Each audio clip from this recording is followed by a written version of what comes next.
자, 출애굽기 14장에서 18절까지 말씀.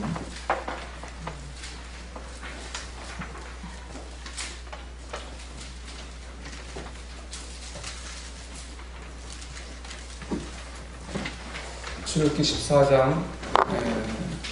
14장에서 우리 18장까지 말씀을 오늘 같이 나눌 겁니다. 여러분, 시간이 말씀을 통해서 우리가 지식이 아니라 하나님의 음성을 들을 수 있기를 바랍니다. 자, 우리 큰 제목을 다시 한번 볼까요? 14장 위를 보겠습니다. 시작. 홍해를 건너다. 모세의 노래, 미리암의 노래, 단물로 변한 마라의 쓴물, 만나와 내추라기, 반석에서 물이 나오다, 아말렉과 싸우다, 이드로가 모세를 방문하다, 우두머리를 세워 재판하게 하다. 자, 19장에 이제 이스라엘 시내산에 이르다는데, 다시 한번 보겠습니다.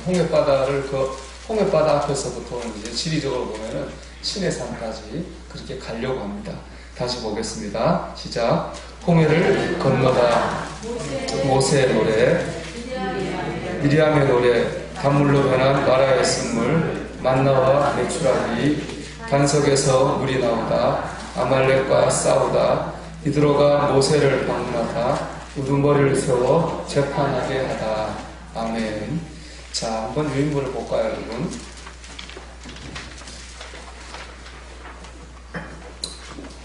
제가 읽어보겠습니다. 애굽을 나온 이스라엘 백성은 람셋에서 숫곳에서 광야 끝 에담으로 나아갑니다. 애굽에서 가나안으로 가는 가장 빠른 길은 블레셋 사람이 통치하는 해변길을 통과하는 것입니다. 하지만 하나님은 블레셋 지역으로 가면 국제전쟁이 일어나고 이로 인해 이스라엘 백성들이 애굽으로 다시 돌아갈 것을 염려하여 홍해의 광야길로 인도하셨습니다. 사모님 불을 좀 꺼주세요. 자, 지도를 오늘 굉장히 지도가 중요합니다. 제가 읽은 것들은 이제 글로 읽은 것이고, 여러분 앞에 보면 지도가 보이실 거예요. 자, 지도가 보면은 제일 좌측 상단에 보면은 람셋이라는 지명이 보이죠. 저기가 원래 이제 이집트에서 이스라엘 백성들이 집단적으로 거주했던 집단 거주촌이 바로 람셋입니다.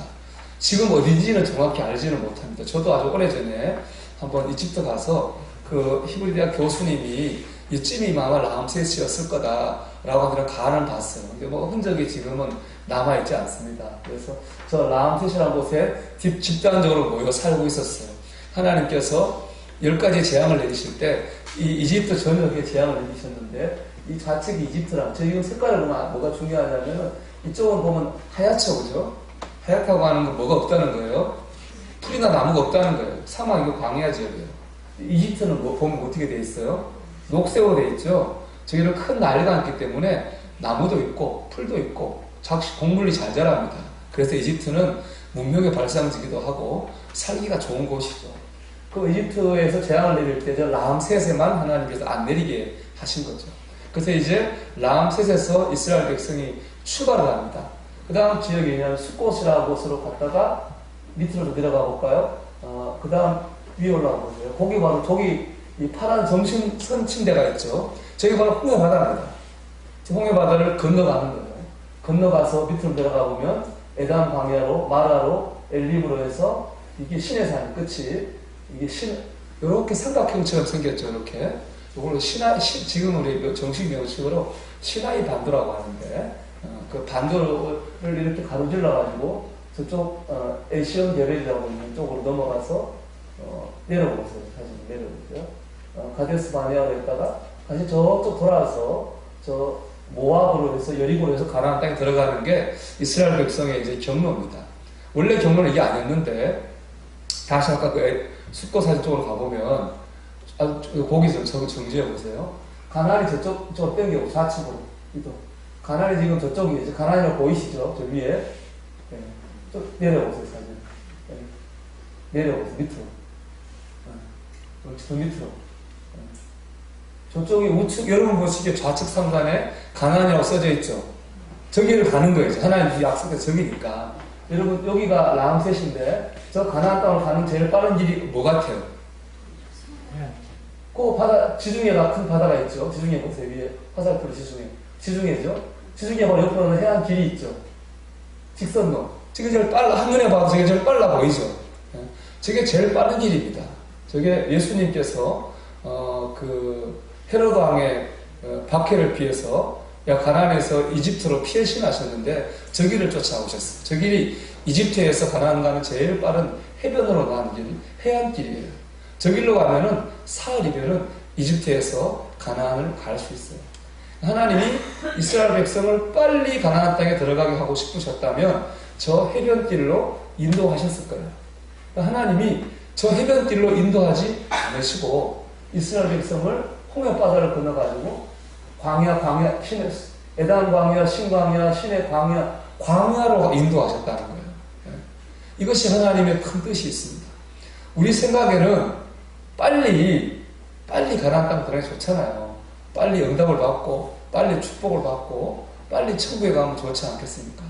그러면 빠른 길로 가야 되는데 하나님은 빠른 길로 이스라엘 백성을 인도하지 않으시고 이렇게 광야로 들어가서 돌아가게 하신 거죠. 그 이유를 첫째는 성경에 직접 말씀하시기는 뭐냐? 지금 저 해변도로 볼까요? 아까 봤던 그 해변도로는 이미 도로가 잘 나 있습니다. 저기는 아주 오래 전부터, 왜냐하면 이집트에서 가나안 이렇게 왔다 갔다 장사하는 사람들이 다니던 그런 유명한 도로입니다. 그래서 저기는 이미 도로가 잘 닦여 있고 많은 사람이 왔다 갔다 하고, 특별히 저기는 블레셋 사람, 여러분 골리앗 아시죠? 골리앗이 블레셋 사람인데 블레셋 사람들이 이미 통치하고 있던, 관리하고 있던 그런 길입니다. 그런데 만약 200만 명이나 되는, 지금도 여러분 난민을 서로 안 받으려고 그러죠. 서로 유럽이 서로 난민 안 받으려고 떠밀잖아요. 난민 안 받으려고. 그 난민이 헤매다가 막 물에 빠져 죽고 하잖아요. 그 당시도 마찬가지입니다. 이스라엘 백성이 200만 명이거든요. 200만 명이 갑자기 저리 몰려간다고 생각해 보세요. 블레셋이 가만히 있겠습니까? 가만 안 있습니다. 그 난민들이 자기 나라 들어오면 뭐 반란 일으킬 수도 있고 어떻게 될지 모르잖아요.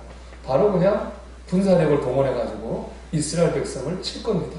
근데 이스라엘 백성은 알다시피 뭐 훈련된 군인이 하나도 없어요. 저희는 그냥 백성들을 있기 때문에 이스라엘 백성들이 그 블레셋과의 전쟁을 감당할 준비가 안 돼 있습니다. 하나님께서 그렇기 때문에 저 빠른 길로 가게 하지 않으시고 저 신의 광야로 돌아가게 하셨던 것이죠. 그러니까 우리가 신앙생활이나 우리가 모든 생활에 내 마음과 하나님의 뜻은 달라요. 우리가 내비게이션은 똑같죠. 우리는 이리 가면 내가 아는 길이 빠를 것 같아요. 우리 근데 내비게이션은 다른 길로 안내요. 누구 말이 맞냐? 내비게이션 말이 맞는 경우가 대부분이에요. 왜 그렇습니까? 내비게이션이 위에서 보고 있는 것이에요. 우리는 그 자리에서 보고 있는 거니까. 그러니까 우리가 내 뜻대로 안 된다 해가지고 신앙적으로 흔들려서는 안 됩니다. 하나님 우리를 때로 돌아가게 하시고 우리 길대로 막으십니다. 그것은 하나님께서 더 큰 계획이 있기 때문에 그렇습니다. 우리도 그때는 모르죠. 하나님이 나를 좀 빨리 이걸 좀 안 풀어주시나, 빨리 좀 해결해 주지 않으시나 라고 생각합니다. 근데 지나고 보면은 하나님의 뜻이 있었구나 라고 하는 것을 알 수 있습니다. 하나님께서 우리를 인도하시는 방법은 빠른 길이 아닙니다. 빠른 길이 아니고 가장 좋은 길로 인도하십니다. 합당한 길로 인도하십니다. 그때는 몰라요. 지나가 보면 압니다. 몇 번 그걸 겪으면 그 다음부터는 믿어야 됩니다. 그래, 하나님이 내 뜻대로가 아니라 하나님의 뜻대로 가장 좋은 길로 인도하시는구나. 두 번째 중요한 게 있어요. 오늘 전체를 보면 나오는 건데, 이스라엘 백성이 말이죠, 여러분. 하나님을 이제 믿게 됐잖아요. 믿게 돼서 애굽에서 나왔는데, 그러나 오랫동안 애굽에 살았어요. 430년을 살았다고 하는 거는 뭐 10세대 넘게 살았기 때문에 애굽의 방식이 몸에 다 배 있어요. 우상을 섬기고 애굽 사람대로 사는 방식이 몸에 배 있어요. 대표적인 게 이스라엘 백성이 모세가 십계명 받으러 시내산 올라갔을 때 안 내려오니까 뭘 섬겼습니까? 소를 황금 송아지를 섬겼잖아요. 그 애굽에서 섬기던 바로 그 신이거든요. 이미 애굽에서 이 생활이 몸에 배 있는 거예요. 근데 하나님의 백성으로 가나안 땅 들어가 살려면 그런 생활 방식 가지고, 그런 사고 방식 가지고는 살지 못합니다. 하나님의 백성답게 살 수 있도록 몸이 훈련이 돼야 됩니다. 그게 훈련이거든요. 여러분, 예수 믿으면 사람이 변합니까? 바로 변하나요? 바로 안 변합니다. 성격 그대로, 살아온 방식 그대로 죽어도 안 변달라고 해요. 하나님이 그걸 변하게 하시려고 말씀으로 인도하셔요. 그죠? 그래서 시내산에 이제 다음 시간에 볼 것 같은데, 시내산에 가서 하나님이 1년 동안 세워놓고 말씀으로 이스라엘 백성을 훈련시키시죠. 근데 우리가 말씀을 듣는다고 깨달으면 좋은데 말씀을 들어도 깨닫지 않죠. 말씀을 안 듣잖아요. 그럼 하나님 어떻게 하셔요? 깨닫게 하시죠. 어떻게 깨닫게 하실까요? 우리 몸으로 체험하게 하시잖아요. 아프게 하시든지 뭐 좀 망하게 하시든지 어렵게 하시든지 그러다 뭐 하라는 거예요? 우리를 깨달아서 훈련시키는 거죠. 광야는 그렇게 훈련받는 것이에요. 훈련받지 않고 가나안 땅 들어가면 안 돼요. 그래도 될까 말까 한데 그대로 들어가. 여러분 천국은 어떤 곳? 천국은 예배하는 곳이거든요. 근데 예배하는 게 싫은 사람이 있어요. 별로 안 좋아하는 사람이 천국 가면 어떻게 되겠어요? 매일 예배하는 거예요. 여기가. 그게 천국인데 예배 한 두 번 예배 드리자면 벌써 입이 이만큼 나와요. 그 사람은 천국 가면 그게 천국이겠습니까? 여러분? 그 사람은 천국은 천국이 아닐 것 같아요. 예배가 좋도록 훈련받아야지. 그렇죠. 그냥 우리가 우리 대부분이 바로 천국 들어가면 별로 재미없을 것 같아요. 천국에 괜히 왔다. 뭐 천국 매일 찬송가 부르고 매일 예배 부르고 뭐 이러는데, 예배하는데, 놀기 좋아하는 사람이 천국 가면 되겠습니까? 그게 천국 안 같겠죠. 여기서, 이 땅에서 하나님을 의지하고 신뢰하도록 뭐 해야 되겠습니까? 훈련을 받아야 돼요. 그래서 인생은 광야예요, 광야. 인생은 천국이랑 광야입니다. 여기서 우리가 하나님을 바라보며 의지하며 살도록 뭐 해야 됩니까? 훈련을 받아야 돼요. 그래야지 가나안 땅에 들어가는 것처럼 그렇게 들어가도 잘 못 살았는데 훈련을 받아야 되는 겁니다. 그래서 이 출애굽의 모든 과정을 보면 참 하나님의 깊은 의미가 있습니다. 여러분 인생이 광야라고 생각됩니까? 맞습니다. 인생은 천국이 아니라 광야입니다. 우리는 광야를 지나가지고 천국 땅에 들어갈 거예요. 우리는 이 광야에서 하나님을 믿고 의지하는 것이 우리 몸에 배이도록 훈련을 받는 것입니다. 그래서 그게 바로 출애굽이고 그게 바로 신앙 훈련의 과정입니다. 하나님은 그래서 우리를 광야 같은 인생에서 살게 하신 것입니다. 여러분 이제 광야 같은 인생을 사는 것이 이해가 되십니까? 그렇다면 어려움이 오면 여러분 어떻게 해야 되겠습니까? 불 좀 이제 안 받아 불 켜주세요. 적용을 해요. 오늘 지식이 중요한 게 아니니까. 어려움이 오면 여러분 어떻게 해야 될까요? 원망해야 될까요? 불평해야 될까요? 말은 못하겠죠. 그걸 하고 있으니까 지금. 어려우면 어떻게 되겠어요? 시련이 오면 어떻게 해야 되겠어요? 먹을 게 없으면 어떻게 해야 되겠어요? 마실 물이 없으면 어떻게 될까요? 인생이 내 뜻대로 안 풀리면 어떻게 될까요, 여러분? 오늘 그걸 배울 거예요. 한번 봅시다, 같이 우리. 자, 하나님은 낮에는 구름 기둥으로 밤에는 불 기둥으로 이스라엘 백성을 인도하셨습니다. 그저 라암세서부터 해가지고 홍해바다로 주는 모든 과정을 하나님이 낮에는 구름 기둥으로 밤에는 불 기둥으로 인도하셨습니다. 드디어 이스라엘 백성이 홍해 앞에 도착했습니다. 그런데 그때 위기가 왔습니다. 애국왕 바로가 다시 악한 마음을 가지고 이스라엘 백성을 추격해 왔기 때문입니다. 앞에는 홍해바다요, 뒤에는 애굽의 군대가 잡으러 오고 있었습니다. 절체절명의 위기입니다. 하지만 이 일에도 하나님의 뜻이 있습니다. 성경 같이 읽어볼까요? 시작. 내가 바로의 마음을 완악하게 하는 바로와 그들의 눈을 알리니 내가 그와 그의 온유로 말하나 영광으로 세우사는 나를 여호와를 하리라. 아멘. 출애굽기 전반 주제의 말씀이 또 나옵니다. 나를 여호와인 줄 알게 하리라. 이스라엘 백성 편에는 고난이 위기지만 하나님께 이 상은 하나님이 어떤 분인가를 드러내는 도구입니다. 그렇죠. 앞에는 홍해바다, 뒤에는 군대. 큰 위기죠. 큰 위기인데 하나님이 그런 위기로 우리를 뭐 하셨어요? 인도하신 거잖아요. 낮에는 구름 기둥, 밤에는 불 기둥 인도하셨으니까 이스라엘 백성이 자기 마음대로 홍해바다 앞으로 간 게 아니에요. 불 기둥 밤에는 불 기둥, 낮에는 구름 기둥의 인도함을 받아서 홍해바다 앞에 갔어요. 하나님이 그런 어려움을 주게 하셨습니까? 그런 어려움을 통해서 하나님이 어떤 분인가를 알게 하시오. 너희가 나를 여호와인 줄 알리라. 그런 어려움이 왔어요. 그럼 그 어려움을 의미는 뭐겠습니까, 여러분? 너희가 나를 여호와인 줄 알리라. 하나님이 그 어려움을 통해서 하나님이 어떤 분인가를 알게 하시려고 우리를 홍해바다 앞으로 어려움 가운데로 이끌고 오신 것입니다. 이것을 볼 수 있어요. 이것을 보게 되면은 이제 믿음의 학교를 졸업하는 거예요. 이걸 못 보면 계속 거기서 이제 광야에서 빙글빙글 도는 거예요. 이걸 보면, 이걸 보고 확신하게 되는 그 순간 이제 인생 광야 학교를 졸업하게 되는 겁니다. 위기 앞에서 이스라엘 백성은 완전히 혼란에 빠졌습니다. 자신들을 애굽에서 끌어내는 모세를 원망했습니다. 하지만 이미 하나님이 어떤 분인지 알고 하나님께 말씀을 들은 모세는 흔들리지 않았습니다.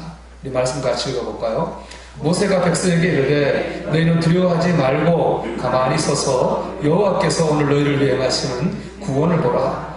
오늘 보라, 너희가 오늘 본 애굽 사람들을 영원히 다시 보지 아니하리라. 여호와께서 너희를 위하여 싸우시리니 너희는 가만히 있을지니라. 아멘. 반응이 달랐죠. 이스라엘 백성은 막 지금 지금 호떡지에 불난 것처럼 왔다 갔다 하고 난리 났습니다. 하나님을 원망하고 불평하고 죽겠다고 난리가 났어요. 근데 모세는 어떻게 했어요? 하나님을 묵묵하게 의지했어요. 이거 하는 말은 뭡니까? 하나님이 우리를 위해 싸우실 거다. 하나님이 우리 위해 싸우실 거다. 하나님이 우리를 위해 역사하실 거다. 하나님이 일을 하실 것이다. 라고 하는 것을 모세가 믿었잖아요. 그는 전혀 다르죠. 여러분은 어떤 편에 속해 있다고 생각하십니까? 이스라엘 백성입니까? 아니면 모세입니까? 아니면 왔다 갔다. 어느 날은 모세, 어느 날 이스라엘 백성처럼 왔다 갔다 하십니까? 이스라엘이 이길 것이라고 선포하였습니다. 그리고 지팡이를 들고 손을 바다 위로 내밀었습니다. 그때 동풍이 불어와 바닷물을 물러가게 합니다. 바다가 갈라져 마른 땅이 나왔습니다. 이스라엘 자손이 걸어서 바다를 건넜습니다. 추격하던 애굽의 병거와 군대들도 그 길로 들어섰습니다. 하나님이 애굽의 군대를 어지럽게 하셨습니다. 그제서야 상황을 파악한 애굽의 군대들이 도망치려 했지만 때는 이미 늦었습니다. 하나님은 승리하셨고 그들은 패배했고 이스라엘 백성은 안전하게 홍해를 건넜습니다. 그리고 하나님의 말씀이 그대로 이루어졌습니다. 다 같이 읽겠습니다. 이스라엘이 여호와께서 애굽 사람들에게 하신 그 큰 능력을 보았으므로 백성이 여호와를 경외하며 여호와와 그의 종 모세를 믿었더라. 아멘. 드디어 믿었어요. 어떻게 믿었습니까, 여러분? 그 큰 능력을 뭐였어요? 보았으므로 믿었어요. 보니까 믿었어요. 여러분, 아는 것하고 믿는 것은 같아요, 달라요? 달라요. 아는 거하고 믿는 거는 달라요. 저도 제자훈련도 받아보고 해보면은 제자훈련 많이 한 사람 모르는 게 없습니다. 웬만한 성경도 다 알고 암송도 하고 모르는 게 없어요. 그건 아는 거예요. 근데 그런 사람께 중요한 건 뭐예요? 그렇게 사는 거잖아요. 그렇게 살지를 못하죠. 왜 그럴까요? 믿지 않으니까 그런 거예요. 지식하고 아는 것과 믿는 것은 다릅니다. 그래서 저는 신학교 교수님보다는 오히려 기도하면서 하나님을 실제로 체험한 권사님들이 하나님을 더 잘 안다고 저는 생각합니다. 왜냐? 지식으로 아무리 많이 알아봤자 실제 생활에 아무 소용이 없습니다. 평상시에는 막 성경을 많이 하는 것 같고 신학을 많이 하는 것 같죠. 어려움이 닥치고 시련이 닥치면 그런 지식은 아무 힘이 없어요. 지식은 아무 힘이 없습니다. 뭐가 힘이 있느냐? 하나님을 믿는 믿음이 힘이 있습니다. 믿음 있는 사람은 어려움 가운데 담대하고 견고합니다. 하나님께 기도하고 의지합니다. 지식만 많은 사람은 평상시에는 모르는 게 없는 것 같죠. 그러나 막상 어느 순간에 선택하고 결정해야 될 순간에 하나님을 따라가지 않고 자기를 따라합니다. 그래서 아는 것과 믿는 것은 달라요. 이스라엘 백성은 그전에 좀 알았어요. 그러나 이 일을 통해서 하나님 뭐 하게 됐습니까? 믿게 됐어요. 하나님 역사하시면 홍해바다가 갈라지고 애굽의 군대가 아무 힘쓰지 못합니다. 하나님을 믿게 된 것이죠. 자, 이제 홍해바다를 건넌 이스라엘 백성이 이제 아까 말한 그 삼각형의 꼭지점 신의 산을 향해서 나아갑니다. 그래서 그 신의 산까지가 목표인데 첫 번째는 어디로 가느냐? 수르 광야로 나아갑니다. 같이 읽어보겠습니다. 제가 읽어보겠습니다. 홍해바다를 건넌 이스라엘 백성은 수르 광야로 들어갔습니다. 사흘 길을 걸었으나 물을 얻지 못해 괴로워하던 중 만난 것이 마라의 샘물이었습니다. 이 수르 광야에서 이제 갔는데 물이 없어요. 물이. 여기부터 저 지도를 보여줬는데, 저기 마라라고 써진 데가 있죠, 그죠? 저기 수르 광야인데, 저 마라 지역은 지금도 물이 안 좋아요. 왜냐, 저기 제가 봤더니, 저기 철 성분이 많고, 소금이 있죠. 우리는 보통 염전을 말리면 소금이 나오잖아요. 저기는 노천에 소금이 있어요. 아마 옛날에 바다에 있었겠죠. 옛날에 바다다가 이제 뭐 지구가 하면서 이제 위로 올라왔겠죠. 그래서 바닥에 소금이 있어요. 소금이 길가에 있어요, 이렇게. 그 유명한 얘기 있죠. 저기 나온 유명한 얘기가 있어요. 창세기에 뭐 있어요? 소금하면 생각나는 거? 창세기에. 소돔과 고모라가 멸망할 때 롯의 아내가 뒤를 돌아보다 뭐가 됐어요? 소금 기둥이 됐죠. 바로 거기에요. 그러니까 소금이 많아요. 길가에 소금이 있어요. 여러분, 소금이 많은데 물이 달 수가 있겠습니까? 물이 쓰겠죠. 철분하고 소금이 막 물이 당연히 써요. 지금도 저기 물이 안 좋아요. 나는 마실 물이 없었어요. 마실 물이 없었는데 기껏 가봤더니 물이 써서 못 먹겠는 거예요. 이스라엘 백성이 어떻게 했겠습니까? 당연히 또 원망했겠죠. 모세는 뭐 했습니까? 기도했습니다. 하나님이 한 나무로 그 나무를 물에 던지니 물이 달게 됐습니다. 그래서 마라의 쓴물이 단물로 변했습니다. 그 일어난 사건이 바로 수르 광야에서 일어난 사건입니다. 그 수르 광야를 딱 지나고 나니까 엘림이라고 하는 오아시스가 나옵니다. 수르 광야를 건넌 이스라엘 백성은 엘림으로 들어갔습니다. 엘림은 오아시스 지역으로 12개의 샘과 종려나무 70그루가 있었습니다. 자, 그 다음 어디로 갔느냐 하면은 신광야로 갑니다. 엘림을 지나 신광야에 이르자 이스라엘 백성들이 모세를 향해 먹을 것이 없다고 원망과 불평을 쏟아냅니다. 저 광야에 먹을 게 뭐가 있겠어요? 저 보세요. 풀 한 포기가 안 보이죠, 그죠? 다 허연 게 광야인데 저기 먹을 게 뭐가 있겠어요? 먹을 게 있을 수가 없죠. 배고프죠, 당연히. 그러니까 이스라엘 백성이 믿음이 없는 게 아니에요, 여러분. 여러분 같으면 어떻겠어요? 먹을 게 없어요. 마실 물도 없어요. 그 하나님께 감사하고 찬양할 수 있겠습니까? 솔직하게. 내일 먹을 게 없어요, 우리가 지금. 마실 것도 없어요. 그래도 하나님을 찬양할 수 있을까요? 이스라엘 백성을 욕할 게 없어요. 제가 광야를 가보니까 이스라엘 백성 욕할 게 하나도 없어요. 나 같아도 그랬어요. 원망을, 불평을 쏟아냅니다. 그래서 하나님 하늘에서 만나와 메추라기를 내려주십니다. 저녁에는 메추라기 때가 와서 진에 덮이고 아침에는 이슬이 내렸는데 이슬이 마르고 나면 작고 드물고 서리 같은 것이 있었는데 색깔은이고 맛은 꿀 섞은 과자 같았습니다. 이스라엘 백성은 이를 만나라고 불렀습니다. 그러니까 지금도 그런다고 합니다. 그냥 저녁이 되면 메추라기 때가 떨어진대요. 몇 개를 먹을 수 있대요. 근데 그때는 기적이니까 몇 개 떨어져서 200만이 먹었겠어요. 메추라기 때가 떼거지로 떨어져야 먹는 거예요. 그러니까 밤에는 메추라기 때가 떨어지고. 만나는 여러 가지 과학자들이 설이 있어요. 만나는 이제 어느 곤충이 그걸 먹고 배설한 게 만나다. 그래서 그게 이제 배설이 나쁜 게 아니고 아주 단 선과자 같은 맛이라고 해요. 그게 실제로. 그런 만나가 있었는데 이름을 아무도 몰라요. 그냥 희고 꿀 섞은 과자 같은 만나가 내렸습니다. 하나님이 그 광야에서 이스라엘 백성에게 먹을 것을 주신 거죠. 그래서 만나와 메추라기 사건이 신광야에 있었는데, 자, 그 다음에 이스라엘 백성은 이를 만나라고 불렀습니다. 만나의 뜻은 뭔지 아시죠? 이것이 뭐냐? 이게 만나입니다. 모르니까. 이게 뭐냐? 이게 바로 만나의 뜻이죠. 하나님은 만나를 한 사람이 하루에 한 오멜씩, 한 오멜은 뭐냐 하면 우리로 말하면 한 대박, 여러분은 다 아시죠? 한 대. 1.2대니까 한 대 조금 넘는 그만큼 1인당 먹을 수 있도록 거두어 먹게 하셨습니다. 근데 욕심을 내어 더 거둔 사람이 그 다음날까지 남겨두었더니 벌레가 생겨서 못 먹게 됐어요.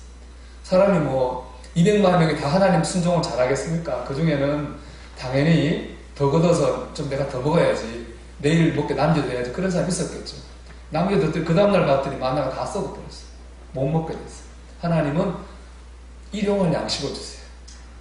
하나님 복을 줘가지고 돈을 무지 많이 줬으면 좋겠는데 하나님 일용할 만큼만 준다고 하는 특징이 있어요. 하나님만 바라보게 하시려고 그런 것 같아요. 마음이 안 되죠, 여러분. 그죠? 이틀 좀, 사흘 좀 먹으시면 한 번에 좀 좋은데. 단 중요한 단, 안식일 전날은 많이 먹고 저장하여 다음 날도 먹게 했습니다. 안식일 전날은 저장이 가능했어요. 그건 썩지 않았어요. 안식일 대신에 안식일 날은 만나를 주지 않았습니다. 우리말로 주일 날은 하나님 만나를 안 줬습니다. 근데 또 이것을 또 믿지 않아가지고 안식일 날 또 나간 사람이 있겠죠.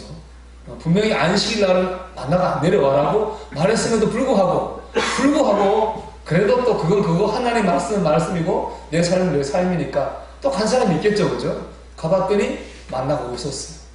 헛걸음친 거죠. 그러니까 안식일은 뭐 하는 날이냐? 안식일은 자신에게 노동하는 날이 아니라 하나님이 예배하는 날이기 때문에 그렇습니다. 이를 어기고 안식일에 만나를 거두러 간 사람은 아무것도 거두지 못했습니다. 하나님은 만나를 항아리에 넣어 이스라엘 백성 대대로 전해주라고 하셨습니다. 그래서 이 만나 항아리는 하나님 우리 그 구약에 보면은 언약궤 있죠. 하나님의 언약궤 안에 십계명과 만나 항아리, 아론의 쌍난 지팡이 3개가 들어가 있어요. 하나님의 임재를 상징하는 건데 하나님이 신광야에서 먹으셨던 먹을 것이 마실 것이 없을 때 하나님 마시게 하셨고 쓴물을 다물로 바꾸셔서 먹을 것이 없을 때 신광야에서 만나와 메추라기로 먹게 하셨습니다. 자, 그 다음 어디로 갔느냐? 느비딤이라고 하는 곳으로 가게 됩니다. 자, 이스라엘 백성은 신광야를 떠나 느비딤의 장막을 쳤습니다. 그런데 마실 물을 얻을 수가 없었습니다. 당연히 이스라엘 백성은 모세를 원망했습니다. 하나님은 모세에게 호렙산에 있는 반석에서 나타나실 것이니 그 반석을 치라고 하셨습니다. 모세가 그대로 행하였더니 물이 나왔고 그것을 마사 또는 무리바라 불렀습니다. 다 같이 읽겠습니다. 이는 이스라엘 자손이 다투었으며 또는 그들이 여호와를 시험하려기를 여호와께서 우리 중에 계신가 안 계신가 하였음이더라 라는 뜻입니다. 아멘. 그러니까 거기서 마실 물이 없어요. 하나님께서 물을 주셨습니다. 자, 느비딤에서 또 특이한 건 뭐냐? 이스라엘 백성이 출애굽에 최초로 전투를 합니다. 적은 아말렉 족속인데 아말렉 족속과 전쟁을 해요. 이 전쟁은 굉장히 특이합니다. 이 보면은 우리가 이걸 대표성의 원리라고 하는 거예요. 성경에 보면 있잖아요. 어떤 사건, 어떤 말을 처음 나올 때가 있어요. 그러면 그 처음 나오는 말이 우리 말하면 사전 같은 역할을 해요. 이게 물론 뭐 출애굽기에 처음 나온 전쟁이지만 이 전투를 뒤에 보면은 전쟁이라고 하는 것에 사전적 의미를 가지고 있어요. 그걸 중요한 거죠. 이 전쟁이 특이한 건 뭐냐? 전투에 앞장서 싸우는 건 여호수아였고 모세는 산꼭대기에 손을 들고 기도했습니다. 여호수아가 제일 앞서 나가 싸워요. 근데 모세는 뒤에서 뭐합니까? 산에서 기도합니다. 아론과 훌은 모세가 기도하는 손이 내려오지 않도록 도왔습니다. 신기하게도 모세의 기도하는 손이 올라가면 이스라엘이 이기고 내려오면 이스라엘이 밀렸습니다. 이기고 지는 것이 앞서 싸우는 여호수아의 손에 의해 결정나는 것이 아니라 기도하는 모세에 의해 결정났습니다. 이는 전쟁이 하나님의 손에 달려있음을 말해줍니다. 이 전쟁이 좀 특이한 거죠. 앞에서 칼 들고 싸우는 여호수아가 잘하면 이기고 못하면 져야 되는데 그게 아니라 산 꼭대기에서 기도하는 모세의 손이 올라가면 이기고 내려오면 졌던 거예요. 결국에 모세의 손이 올라가서 이스라엘 백성이 아말렉 족속을 이겼습니다. 이 말은 이 전쟁이 누구에게 달려있다는 거예요? 하나님께 달려있다는 거예요. 자, 여러분 한번 정리를 한번 해볼까요? 처음에 가서 마라에 쓴물이 있었죠. 물이 있었어요. 하나님께 기도했어요. 그랬더니 하나님 어떻게 하셨어요? 그 쓴물을 단물로 바꿨어요. 신광야에서 먹을 게 없어요. 하나님 먹을 게 없어요. 하나님이 메추라기 떼를 주시고 만나를 주셔서 먹게 하셨습니다. 느비딤에서 물이 없는데 반석에서 물이 나올 수 없는 곳에 물이 나와서 마시게 하셨어요. 아말렉 전쟁했는데 하나님이 이기게 하셨어요. 이 과정을 통해서 이스라엘 백성이 뭘 배울까 여러분? 하나님께 의지하면 역사했구나. 저는 이런 생각을 해요. 하나님이 지금 여기까지 누가 인도하셨어요? 하나님이 인도하신 거예요. 하나님이 물 잘 나오는 대로 먹을 거 많은 대로 전쟁 안 해도 되는 대로 옮기시면 되잖아요. 이 이스라엘 백성을. 그렇지 않습니까? 고생 안 하게 물 많은데 고생 안 하게 먹을 거 많은 곳 고생 안 하게 전쟁할 필요도 없는 곳으로 인도하시면 되는데 하나님은 그렇게 하지 않으시고 쓴물인 대로 인도하시고 먹을 것 없는 대로 인도하시고 반석으로 인도하시고 하나님이 전쟁하는 곳으로 인도하셨어요. 왜 그랬을까요? 아까 얘기했다시피 애굽에 403년 살면서 이스라엘 백성이 하나님이 누군지 체험할 수 있는 기회가 없었어요. 그러니까 하나님을 바라보는 것도 못 배웠고 하나님께 기도해야 될 이유도 몰랐고 하나님 의지에 사는 게 뭔지도 몰랐어요. 그냥 우상 보고 살아서 우상 보고 송아지 숨기고 사는 거예요.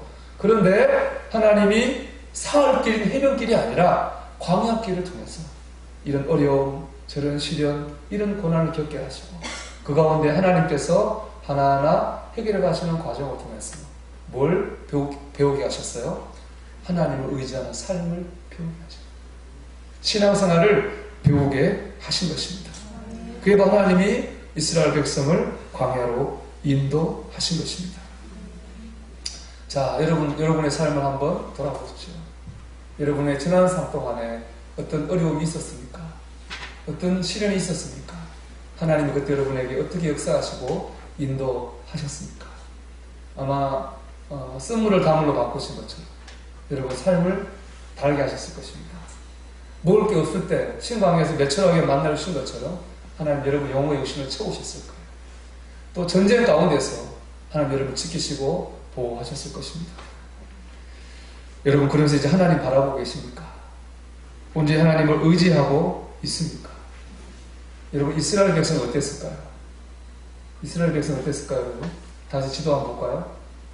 다음 시간에 한번 보겠지만 자 여러분 여기 보면은 원래는 시내산을 거쳐가지고 원래 계획은 좀 확대해 볼까요? 오른쪽 쪽을 올려보세요. 오케이 좀 더. 예. 원래는 여러분 가네스 바디아라고 보이죠? 원래는 이 광야, 신광야 쭉 거쳐서 시내산에서 말씀 교육받고 저 가데스 바네아를 통해서 바로 들어가는 거예요. 그러면 얼마 안 걸려요, 가면. 1년, 훈련 받는 거 1년 빼면 한 보름길이면 가나안 들어가는 거예요. 그런데 저기서 이스라엘 백성이 어떻게 했어요? 믿음으로 살지 못했어요. 그렇게 많이 체험을 하고 그렇게 많이 말씀을 배웠는데 정작 가데스 바네아 정탐하면서 믿음의 눈으로 보지 못하고 인간적인 눈으로 봅니다. 그 결과 어떻게 되느냐? 하나님이 저렇게 다시 돌려가지고 저 광야를 뱅글뱅글 돌게 했어요. 그래서 1년 보름 정도면 들어갈 가나안 땅을 39년 3개월 동안 빙글빙글 돌다가 결국에는 1세대는 가나안 땅 들어가 보지도 못하고 결국에는 그 자녀 세대들이 가나안 땅에 들어가게 됩니다. 여러분 우리가 수많은 일들을 통해서 하나님을 체험했습니다. 그동안 들은 말씀도 많을 것이고 읽은 말씀도 많을 것입니다. 믿음의 학교를 통과했다고 하는 건 뭐냐? 하나님을 바라보게 된 겁니다. 고난 앞에서 아까 제가 처음 질문했죠.